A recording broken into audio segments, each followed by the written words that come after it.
वासना से दूषित हृदय होने के कारण इसके हृदय में ज्ञान नहीं होता। परिवार का पोषण करने के लिए पाप करने लगता है, मनमानी आचरण, जैसे धन आवे वैसे।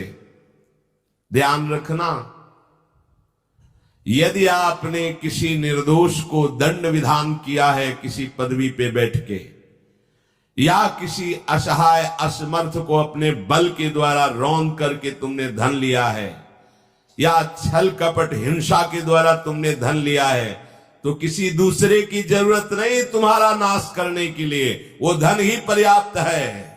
जो धन तुमने लिया है तुम्हें किसी दूसरे दुश्मन की जरूरत नहीं, वो धन ही तुम्हारा सर्वनाश कर देगा। देख लेना, देख लेना, खुद अनुभव कर लेना। इसी जीवन में तुम्हें अनुभव होगा कि मैंने बहुत गलत किया है। मरते समय तक तुम्हें बोध हो जाएगा कि तुमने क्या किया है।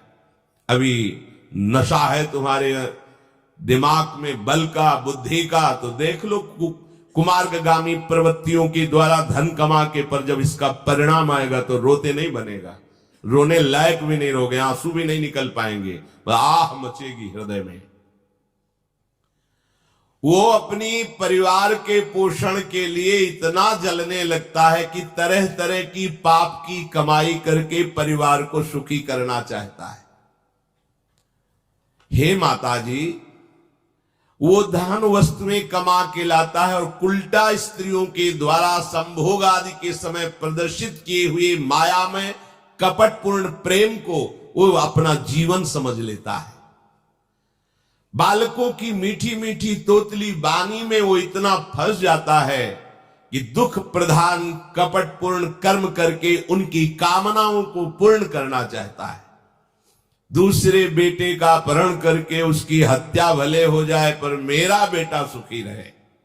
कैसे ऐसा हो सकता है? ऐसा कैसे हो सकता है? अगर किसी को तुमने 100 आंसू गिराए हैं तो 10,000 आंसू तुम तैयार रखो, तुम्हारे 10,000 आंसू गिरेंगे। तुमने किसी को अगर एक बार भी कटुवचन बोला है तो 10 बार तुम्हें कटुवचन सहना पड़ेगा।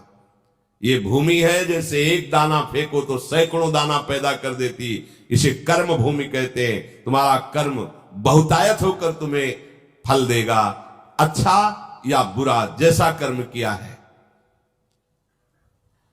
अब वो सोचता है कि धन के द्वारा हम अपने और अपने परिवार के दुख का नाश कर लेंगे। इसी में वो सुख मानने लगता है कि एन केन प्रकारेण दंभ कपट पाखंड झूठ हिंसा दुराचार व्यभिचार कैसे भी हो धन मिलना चाहिए।